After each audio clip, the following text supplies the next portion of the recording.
Women have an incredible power to do exactly what you guys do in our own way, and it's just as strong. A lot of artists, they think, collaborating with a major artist is so far-fetched. They may need a big budget for it or, whatever the case may be, but they don't understand that sometimes it's really just about relationship. Mission is to not only empower women that don't think that they can do it all because they've been told there can only be one thing, but also to empower all artists to, no matter what their level is, no matter what they've accomplished or what they haven't, to know exactly how things are done in the business. I wanna be a billionaire. I ain't getting no sleep till I see $1 million every week. I wanna be a billionaire. I ain't getting no sleep till I see $1 billion every week. I wanna be a billionaire. Billionaire, I wanna be a billionaire. Billionaire, I wanna be a billionaire. I ain't getting no sleep till I see $1 billion every week. I ain't gonna make it.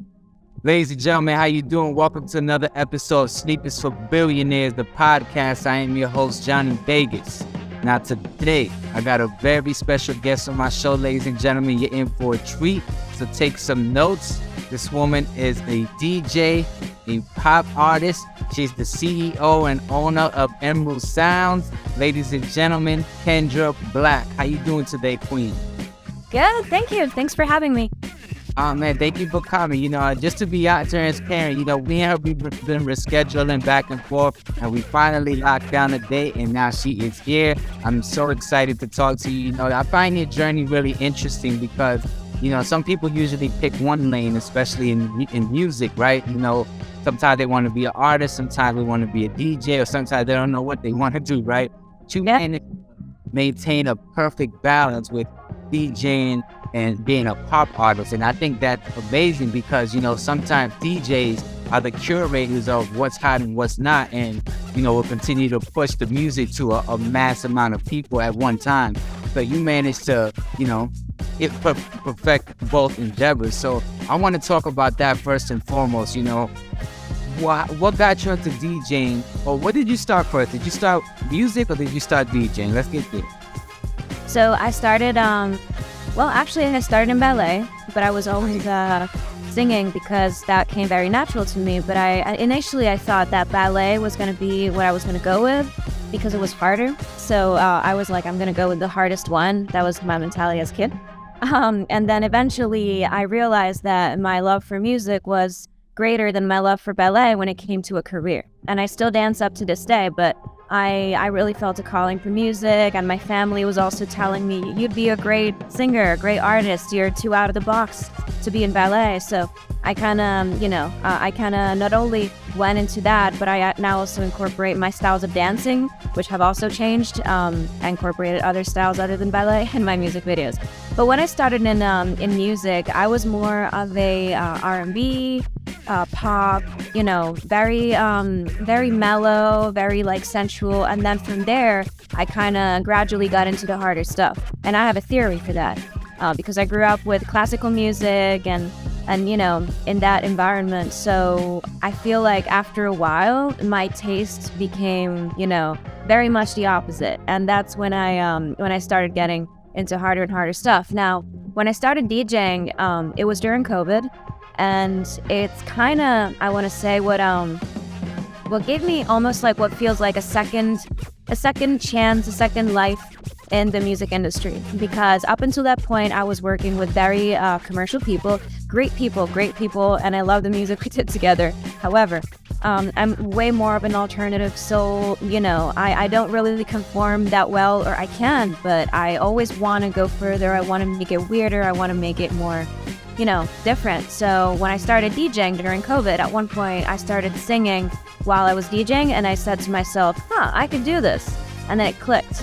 I was like, I'm going to be that artist that is a trained singer, but, is also a DJ and combines the two in live performances. So now what I do is I combine my live singing with the music that I spin, and I'll sing at specific moments of the set. I'll sing covers, I'll sing originals, and I'll make it a whole experience. And my music has also changed thanks to DJing, and it's become a little more electronic. So that's the journey in a few words. That's amazing, and I'm super proud of you, actually taking that risk, because some people, like I mentioned earlier, they just want to pick one thing and they're not that good at the next thing that they try when they should just can focus on one. But you being able to captivate DJing and being an artist and sharing that with the world to where they experience this new endeavor of yours, you know what I'm saying? It's pretty cool. I hadn't seen one of your shows. I just saw, live, not in person. I seen it on the video, and it was pretty cool. I'm excited to see it live in person and see that full experience in person and what that's like. So definitely keep me abreast on your next shows, and I'd love to be in attendance for sure. But you mentioned something that stood out to me. You mentioned being trained, and a lot of artists think it's just writing the music and then going in the studio and then uploading it, and now right? And there's a lot to being professionally trained. So I want you to highlight, the details and the process and, the mentors and the teachings that you had to, basically digest to be trained professionally to handle yourself as a professional. Mm-hmm. Well, there's been good ones, there's been bad ones, I went through a phase, especially, I'm going to say like in 2019, which is why then when I DJ'd, it kind of brought something else out of me, where the people that I was going to for singing lessons were kind of pointing me in the wrong direction, some of them, not all of them, and they were telling me to, sound more like those girls that you always hear on the radio that have the sound, to get as close as possible to what we call the sound. And see, to me, I tried, but at the same time, that really wasn't my calling because I always knew what my voice actually sounded like as far as like what I can do with it when nobody tells me what to do. So I kind of wanted to build on that. And there's been some teachers like Justin Stoney, for example, from New York Vocal Coaching that have really grasped that and that have helped me build in the realms of that. And I think that it's very important for artists to be able to do that because if we think about, I was having a conversation about Nelly Furtado, for example. Her voice is so unique. Why would you ever, as a vocal coach, tell her to sound like everybody else? Like Ariana Grande, like somebody else. Those people sound like them, but Nelly Furtado is supposed to sound like her, and that's what I wanted to do. And when I kind of grew up a little more and realized during COVID especially that I didn't need anybody and anything, not in an egotistical way, but in a self-sufficient way, then I was like, okay, let me use everything they've taught me, but my own way. Let me do the vocal exercises that all of these people have given me, but putting them together in my own way. Taking out the ones that I don't think are serving me, doing more of the ones that I think are, changing up the order. So I really, it was quite a journey to form my own sound, my own voice, because it was so different. That's beautiful. I love that, because again, not so many artists, seek out the teaching, and it's probably due to like egotistical reasons, but nevertheless, seeking out the guidance from those, basically perfected what you're looking to perfect. I think it's key, because they have all the information. They've been through the trial and error phases that you may go through that they can share with you so you won't make those same mistakes. So, I'm glad you took advantage of that. That's amazing. So congratulations on that. Okay. Now, let's see here. So I did want to talk to you about something because, so as you know, this is a male-dominated industry, this thing of business, you know what I'm saying? So as a female, I feel like you guys not only have to work harder to be respected, but also to not, to be taken seriously in all of your endeavor. With you, not only you're a DJ, you're a pop artist, and then you're a CEO of a record label. So how do you maintain, or pretty much how do you maneuver with balancing the business side and the artist side to be taken seriously when you're presenting yourself as a professional, a business? Well, attitude is key, especially in the things that I do, just like you said, and in the electronic dance music world.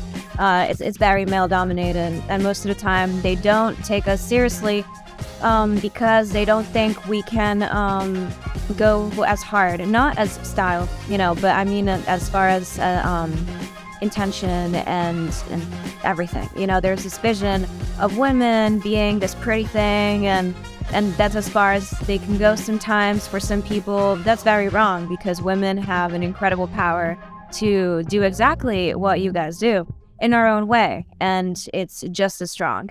So I guess for me, I had to learn to, stand tall, stand my ground, and say what I have to say, tell people what I need before shows, not go on without, being like, oh, yeah, I don't want to bother, so I'm not going to do line check. I'm not going to ask for that cable. No.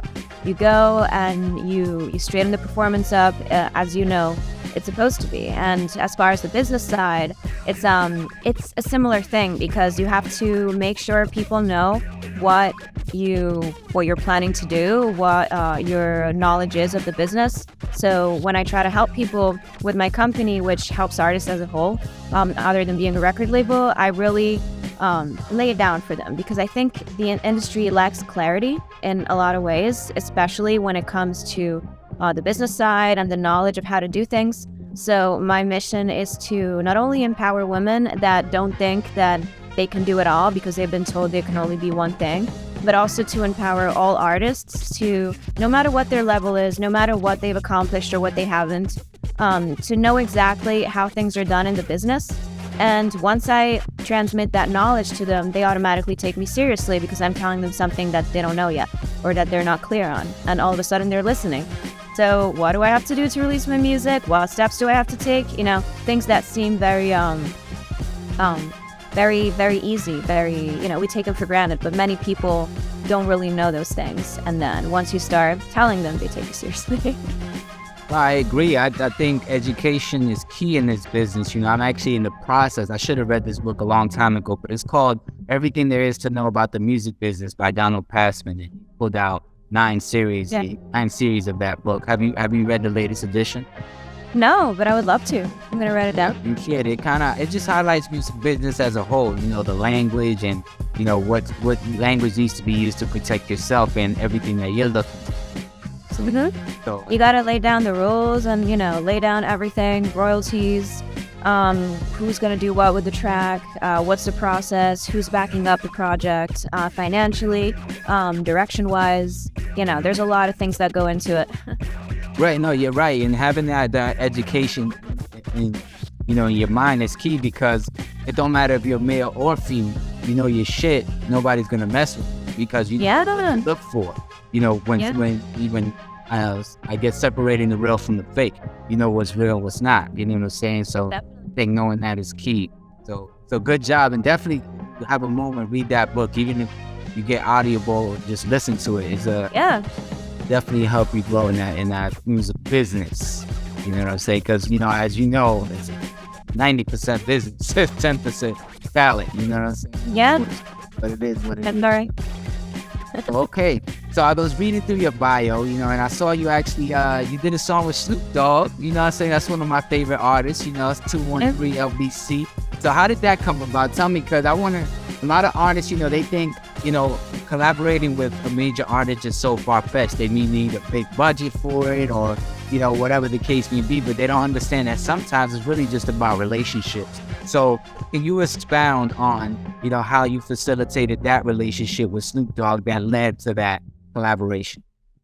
I was my connections at the time. I was deep into pop, rap, R&B, before I veered into electronic music. And to answer what you said, it's really not as to be seen as a far milestone to collaborate with a major artist. That was, for example, my first big feature, because the only thing I had released before that album, The Edge, was my first single, Tonight, that was featuring 2 collaborators and friends of mine from New York, Ty Alexander and Cody Burbage. They weren't big at the time, So how does one jump from that to the Snoop Dogg thing? I could have said no. I could have said, I'm not ready, or I don't know, let me do some things first. Let me affirm my name a little more first. No, I would say to anybody that has an opportunity like that in front of them, just take it, And even if you don't feel like you have enough material out or whatever, all that is a lie, because it takes like one thing to elevate you to the next level. It may not be where you want to be yet, but then you can build upon that, And that's kind of what happened to me. because when I moved to New York, I didn't really know anybody. Then I did this show, the recording sessions, which they didn't release. They only filmed the pilot, but it was pretty damn good. And I met a lot of industry professionals, producers, record label people, and we all started, collaborating, exchanging contacts. And that was eye-opening for me for two reasons. Number one, because that was the first time that I actually connected with somebody from New York, which I had just moved to for music. So I learned how that's done, And then number two, because I now had the people and the tools to ask for advice and see what I could do that was bigger than myself, So that's kind of how it came about. And then after, probably 3 years later, I want to say, I collaborated with his pal, Spice One, on my newest project, Hustla, which you may or may not have seen. I released 2 videos with I saw that. Shout out to Spice One. Yeah. That's cool. Well, congratulations on that. You know what I'm saying? I think, it's really admirable, when people actually achieve those goals to continue expounding on their endeavors, when it comes to collaborating with major artists. Because, that's just one under the belt, but there's so many others, and you just got to keep going up the ranks. And, is there any other artists that you haven't collaborated with that you would like to? Yes. There's 2. The top 5. Let's do the top 5. I know the list is long, so let's do top 5. All right, so there's 2 women that have struck me in a particular way this past year. One is Sebdaliza. I hope I'm saying it right. It might be Sebdaliza. And the other one is Dua Saleh. I had the chance to see them both in concert here in LA.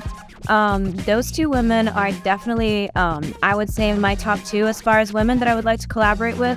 Normally, I would give you some male names, which I'm going to, but these 2 women absolutely blew my mind. So I was like, okay, this is the alternative, grungy, different feel, different kind of sexy that I'm kind of going for. So definitely would like to collaborate with them. Then I would say Travis Scott, for sure. Kendrick Lamar.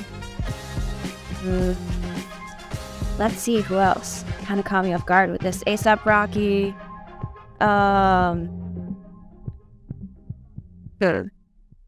Believe it or not, James Blake. But for something very, very alternative, yeah.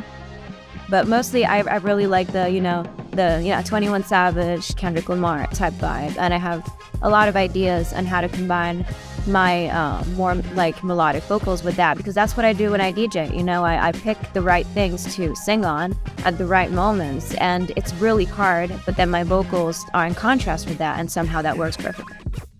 What's some of your DJ influences? Oof. I would say artists like Caspa, Effin, Hext, and Lab Group. So many. But I would say Peekaboo. Those are my biggest influences. They all go pretty hard. What I like is to pair that with very sometimes piano, sometimes mellow guitar, and I make a very interesting mix where I'll make people experience the song in a different way. Another cool thing that I do when I perform is I'll either introduce the song, I'll sing, and then I'll send the song in, or I'll kind of do the opposite, where the song is going on, the mix is going on, then I cut it, and it'll be this totally different feel to it, where I'm bringing my own version of the song to it. For example, not to take too much time, but one time I did a version of Extra Love by Future that was totally reggae, but also totally my style, and it's very different from what the song sounds like. And I was like, okay, I want to do that. I want to show people what this sounds like. I love that, and to your point, I love when artists, they remix old songs and just do it their way. I don't know if you're a fan of the show The Voice with Blake Shelton and John Legend and all them. So in this season, that's exactly what they've been challenging the artists to do, is basically take popular songs and remix it into your own way. And one artist that I really like a lot, she's a female singer, Snow Allegra. Are you familiar with Snow Allegra? No, actually. Oh, she's fired. But anyway, so you know that song, Do For Love? Yeah. Okay, so Do For Love. So basically, she remixed it. That song was a bit smoother. It came out in the 70s, and then she made it more like a ballad version of it. And it's so smooth, and it's beautiful. Beautiful. So shout out to Snow Allegra, Do For Love. You should definitely check it out. You, Kendra, I really want you to hear that song because Absolutely. I think you and her, you and her kind of look alike as well. But hey, similar style when it comes to remixing popular songs and making it your own. So I just wanted to add to that point. But okay, so no, but that's cool. So also wanted to talk, going back to the business side of things. You know, I want artists to know that they are a brand, you know, and they are able to basically build that brand and leverage it to do business partnership deals with other brands, you know, because I saw in your bio you did a deal with Guess, you know, so, and I actually wanted to, you know, for you to identify, you know, how are you in a position to leverage your brand to do that deal with Guess? PR, you need good PR, but also you don't necessarily need good PR, you know, it helps to have, but also, for example, I met other people that have fashion brands, including Level 99 jeans, a lot of people that have given me clothes for pictures because they liked my vibe, they think I look good, so that's key right there, you know, and then from there you can land bigger things through PR, which has to have something to build on. So, you know, I would say for artists that are getting out there, do as much as you can. If you want to be an influencer, take pictures, get friendly with people, tell them that you like their clothes, and I'm sorry. It's all good. It's all good. This conversation's getting hot. Her saying all the... So, full disclosure, there's been somebody in my building that keeps pulling them. So this has been going on for like a few days. Okay, I think they fixed it. It's so annoying. Anyway. It's all good. You know, that reminds me of my like 6th grade years. We used to pull the fire alarm and then run. I remember one time they had this invisible ink, right? So when I pulled the fire alarm and then we ran to the class, we eventually got caught, but because he had just came into class, right? So the principal grabbed our hands and they put that black light to it, and the ink shot on my fingers. So they eventually called my parents, right? But my mother, she came to the school. She had to get off work and come to the school. She made me go to the principal's office and go on the loudspeaker and apologize to the entire school for pulling the alarm. So that was the last day that I pulled a fire alarm ever. So your mom is badass. yeah, she's Dominican, man. She don't play. Speaking of that, where you from? What's your nationality? So did you want to re-record that part, or? I mean, we're still recording, so the recording hasn't stopped, so it's all good. Got it. I can relate because my mother is Italian, and having an Italian mother is quite the experience. Both my parents are Italian, and my mom especially is very, you know, has pushed me to reach my potential to the max. And she did it well because it's not like she was like the typical parent that pushes you in the direction they want to. She literally looked at me one day and she was like, what do you want to do? Okay, so let's do it. Whatever it is. Okay, you want to move from ballet to music? All right, cool. Do it. You know, do it well. She was the mom that used to push my legs to the floor when I was stretching at home to become more flexible, for example. And one story that kind of tells you the relationship with my mother, especially in regards to my endeavors, is I was like the kid that wasn't naturally gifted for stretching, and like something, you know, there's kids that are like, woo, all bendy, and I was there like, so I know I must have been like 9 or something. Because of my mother, I became, and I still am, one of the most flexible people that I know, you know. And when people ask me and they assume that I was born that way, I was like, no, it's all work, and that's what you need in like any business, and that's what she taught me.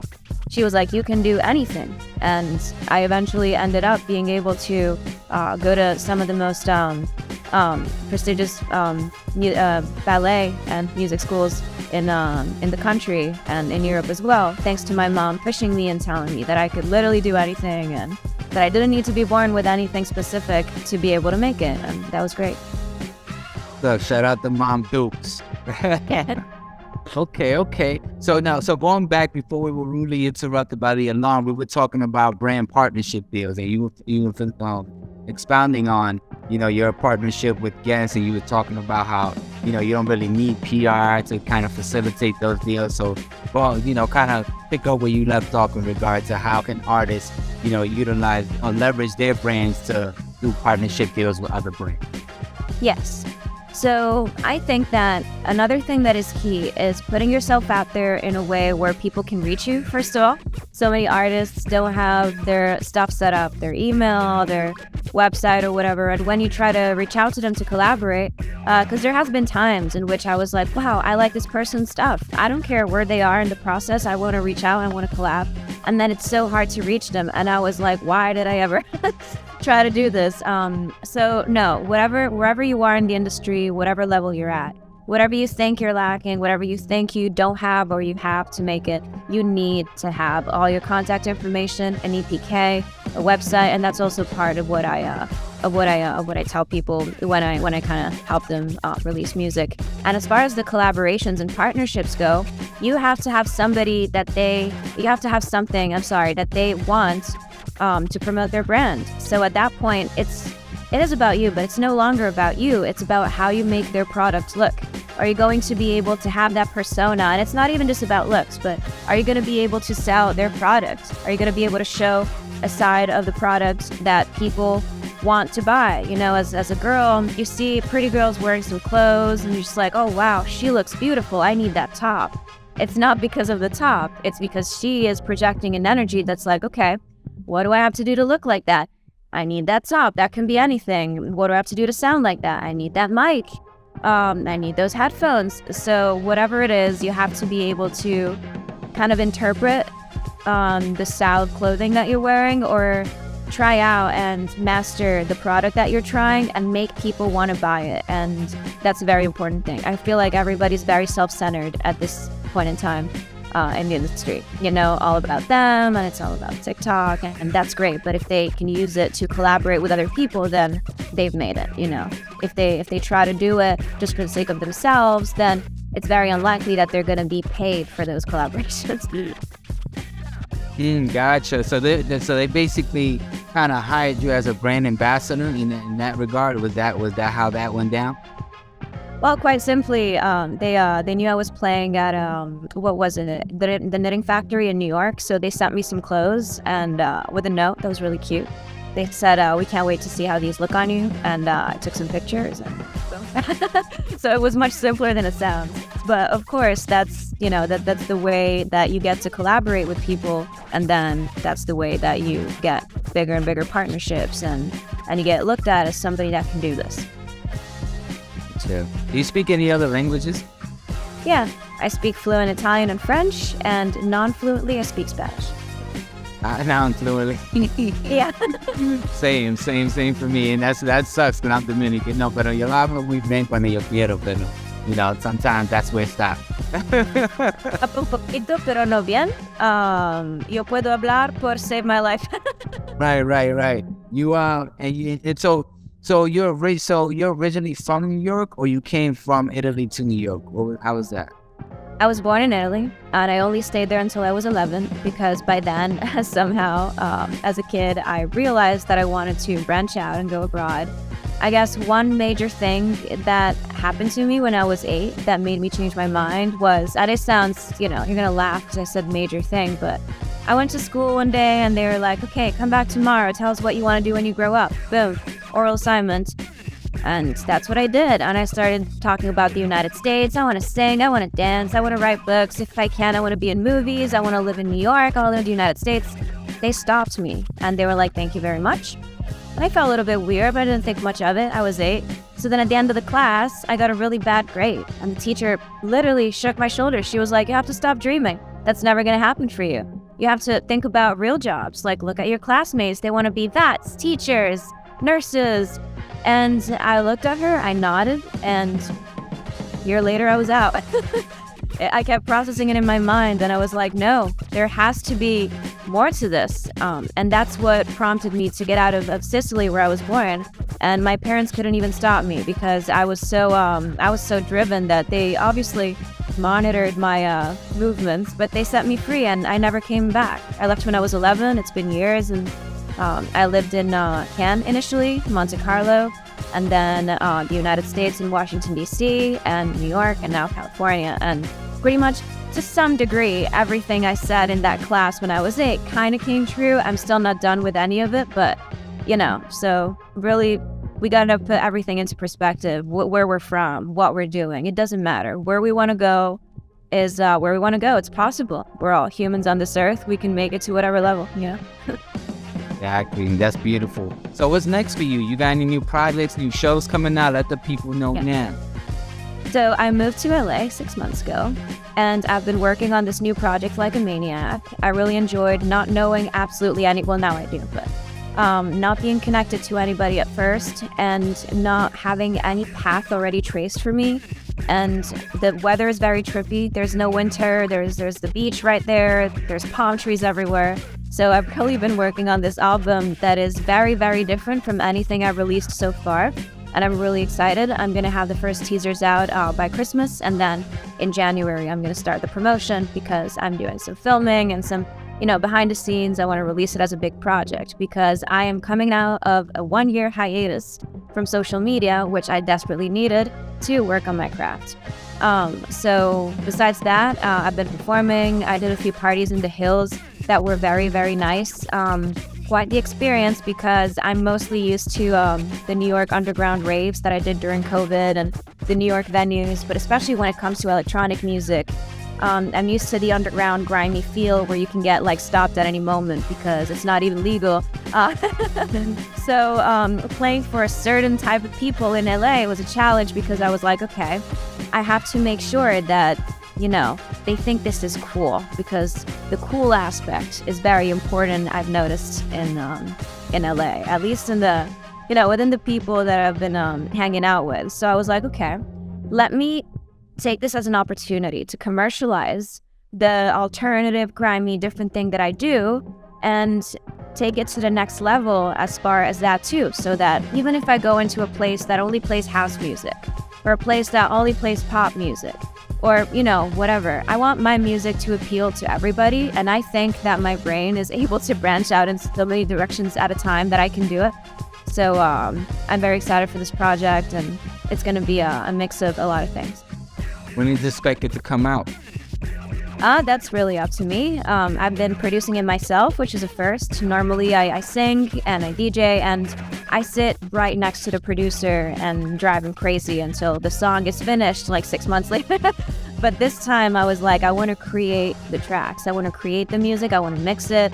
I'm not going to master it because it's better when you connect with people and collaborate on that. But I've basically been doing everything from the writing to the feel to the inspiration to the tracks, and so I'm assuming probably my birthday, March, but we'll see.